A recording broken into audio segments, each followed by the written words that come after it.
Terima kasih sebelumnya Prof atas paparan yang begitu luar biasa tadi. Perkenalkan saya Dika.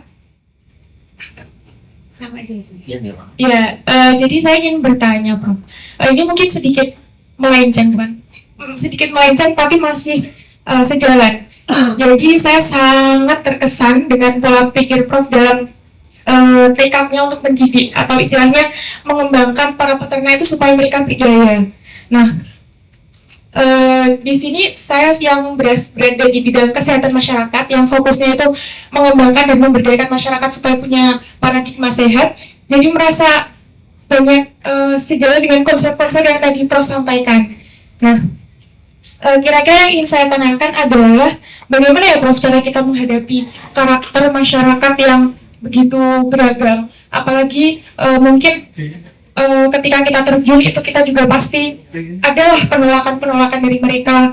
Lalu apalagi sebagaimana yang telah Prof tadi sampaikan, dampak dari pemberian bansos seperti itu mengubah mental masyarakat. Jadi ketika kita itu mau memberdayakan mereka, memberikan program kepada mereka itu jadi mikirnya kita dapat apa, tapi apa yang dimaksud mereka itu harus berupa entah berupa bantuan apa kalau cuman ilmu membantu karakter itu kan nggak ada bentuk fisiknya gitu ya Prof ya. Nah itu jadi tantangan yang sangat besar bagi mungkin jadi tenaga kesehatan masyarakat seperti itu. Nah menurut Profesor bagaimana kita menghadapi masyarakat dengan mental seperti itu? Lalu apakah ada tips-tips untuk mengambil hati masyarakat seperti yang tadi Prof sampaikan? Mungkin sepertinya Prof kan sudah sangat ahli dan berpengalaman dalam hal itu. Seperti itu, terima kasih. Saya begini, peternak itu secara umum memang lulusan SMP, dan secara umum memang banyak orang yang ya jauh semuanya itu. Tapi ada sebagian kecil yang jago, orangnya pintar, pede, macam-macam. Jadi kalau menghadapi mahasiswa, kamu itu siapa gitu. Karena orang Anda masih muda seperti itu. Nah itu satu hal yang nggak gampang.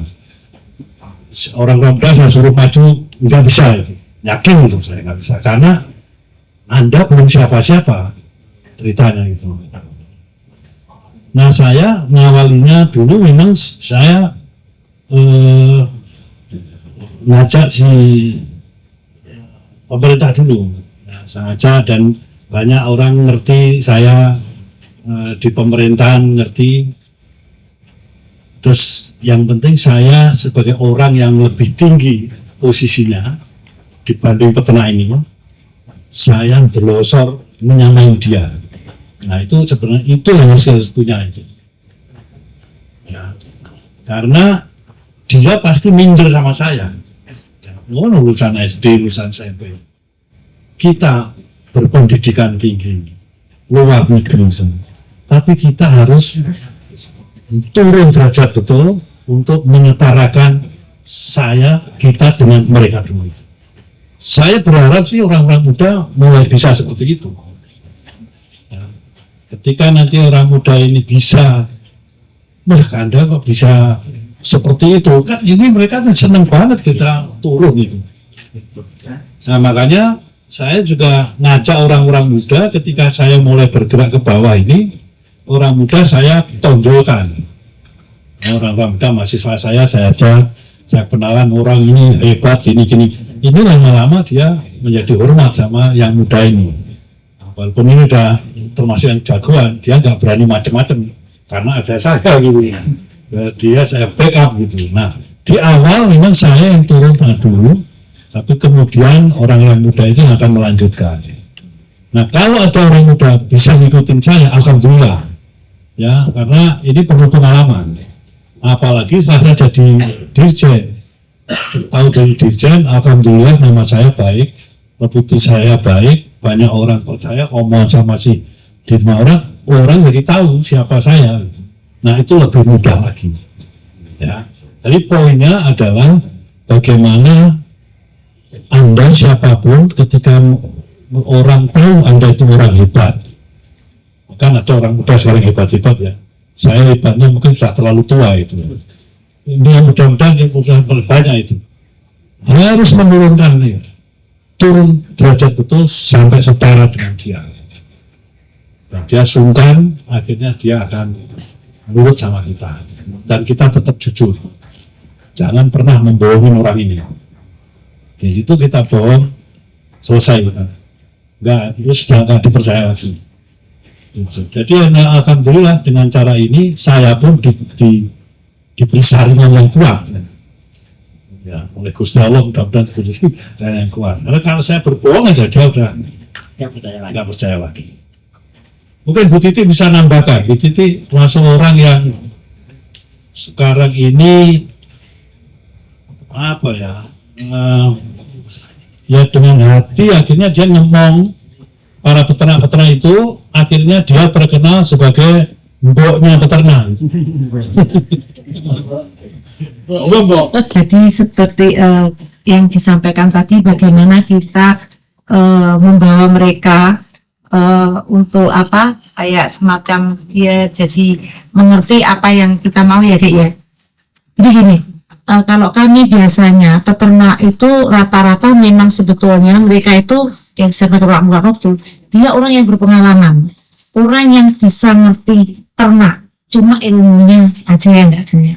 Oleh karena itu ketika kita mendampingi mereka, jangan kita itu walaupun kita ngerti, pura-pura kita itu tadi kalau Pak Muwarno kalau bisa merendah, dan bisa jadi kita jangan bicara dulu. Kalau saya menyampaikan pertanyaan dulu, yang sekitar aja, yang ringan, yang enteng, jangan langsung ilmu. Karena bagi mereka ilmu langsung itu kayaknya mereka berat dan dia bosan dengan situasi seperti itu. Jadi ngobrol aja yang sekitar situ, kemudian nanti terpancing dengan tema yang akan diberikan. Misalkan kesehatan, tema yang diberikan baru dimasukkan sedikit. Ketika dia nanti bertanya lagi, akhirnya jadi suatu ngobrol ya, sebagai diskusi dan sebagainya. Di situ kita masuk. Poin itu bisa masuk, sangat bisa masuk. Dan mereka banyak bertanya, mungkin kalau dia betah dan menarik bicaranya, mereka itu nanti enggan untuk kita pulang. Jangan dulu, pasti seperti itu. Dan mereka mencari nomor telepon kita, besok kita ditelepon dan sebagainya. Jadi seperti itu. Jadilah bahwa kita ini benar-benar merendah dan jadilah kita di bawah mereka. Tapi kita pancing dulu pertanyaan ke dia. Jangan kita mengajari seperti kita lainnya guru. Kan kita merasa kalau mahasiswa sudah S1, wah saya kan lebih pintar dan sebagainya. Jangan. Walaupun punya ilmu yang banyak, jangan. Jadi seperti itulah. Mungkin hal-hal seperti itu. Sebetulnya pengalaman kami di luar Jawa banyak sekali, Dek. Ketika kami waktu itu pengalaman yang sampai sekarang kami ingat, bahkan sekarang orangnya sampai hormat dengan kami. Itu pengalaman kami di Sigi, di Sulawesi Tengah. Kebetulan mereka suku Sigi itu semua bukan penduduk asli. Jadi bisa membayangkan penduduk asli, bahasa Indonesianya kurang baik, ya. Semua pakai bahasa asli. Nah, kebetulan yang di kami itu, saya kebetulan suami saya itu orang Gorontalo, Katili. Jadi saya agak bisa berbahasa Manado. Ya. Waktu saya ke sana, dia itu angkat kaki, semua itu peternak. Padahal kita ini datang mau ngajari mereka, memberikan ilmu. Tapi memang sulit kita memberikan ilmu, benar yang dikatakan. Sulit untuk memberikan tuh caranya. Pertama masuk saya harus bagaimana. Mereka kan acuh karena mereka udah merasa punya ilmu. Jadi ngapain kalian dari jauh-jauh dari Jawa ke sini mau apa? Tapi saya melihat sekitar, sekitar apa yang bisa saya ngomong dulu. Karena ketika kami datang ke sana, mereka duduk saja, nggak seperti kalau orang Jawa ya tepos dulu duduk nanti. Mereka juga sama temannya yang saya diem. Coba bayangkan. Ternyata orang yang seperti itu tadi memang orang yang punya rojo bromo, maksudnya kekayaannya hewan itu di desa itu memang sangat terkenal dari nenek moyangnya memang orang kaya ternak gitu. Artinya kita dari IPB itu kayaknya dianggap bukan apa-apa. Mereka tuh orang yang punya duit, punya ternak yang luar biasa. Nah, itu sampai 2 jam itu kayaknya mereka tidak benar-benar. Ketika itu kita bawa dosen dari IPB, mereka memberikan materi dengan materi apa itu LCD, ternyata mereka tidak tertarik. Pokoknya enggak ini. Saya amati. Akhirnya dari materi saya bilang, kita ngobrol aja ya, sudah pada ngantuk toh, ya sudah santai aja ya, ngobrol aja, kita ngomong-ngomong aja. Saya sampaikan seperti itu, Dek. Nah, itu dengan masih duduk seperti itu. Nah, saya pakai bahasa Sulawesi sedikit, saya ngobrol, mereka kaget, kok bisa bahasa tuh saya menyampaikan beberapa seperti itu. Kemudian mereka bisa ngerti. Nah, mulai kakinya mulai turun dari kursi, satu-satu mulai turun. Nah, akhirnya kami bicara timbangan, bahwa ternak itu harus ditimbang. Bagaimana Bapak kalau tidak menimbang bisa tahu harga, bisa tahu uangnya berapa, bisa tahu hasilnya seperti apa. Itu kan dengan timbangan. Karena mereka itu rata-rata peternak kita kan tidak pakai timbangan. Artinya, oh itu bobotnya 200 kilo. Mereka tahu dari bentuknya apa dan sebagainya. Nah, ilmu yang diberikan Pak Mulatno kan harus pakai timbangan. Saya hanya ngomong kayak gini, waktu itu dengan dia sudah merasa pintar. Kalau Bapak ternaknya nanti ditimbang pakai timbangan, saya minggu depan mau bermitra dengan saudara. Saya ancam seperti itu, tapi harus pakai timbangan. Yang kedua, di sekitar Bapak lahan pada kosong. Kenapa kok tidak ditanami? Ditanami apa makanan ternak, kayak gitu gini. Terus jagung apa, pokoknya kami sampaikan seperti kalau di Jawa yang dipakai teman-teman peternak di sini, saya sampaikan semua. Akhirnya mereka mendengar. Sampai maghrib saya pulang, Bu jangan Bu, pulang dulu di hotel Bu, makam kita lagi ngobrol lagi. Jadi dia malah senang. Akhirnya apa ya Bu yang apalagi peternak yang bisa makan kalau di Jawa lah. Akhirnya itu deh. Jadi banyak kita bertanya dulu lah sama mereka mau kemana sih, kalau dia mau kemana sih arahnya. Nah, kita cari trik di situ seperti itu ya triknya.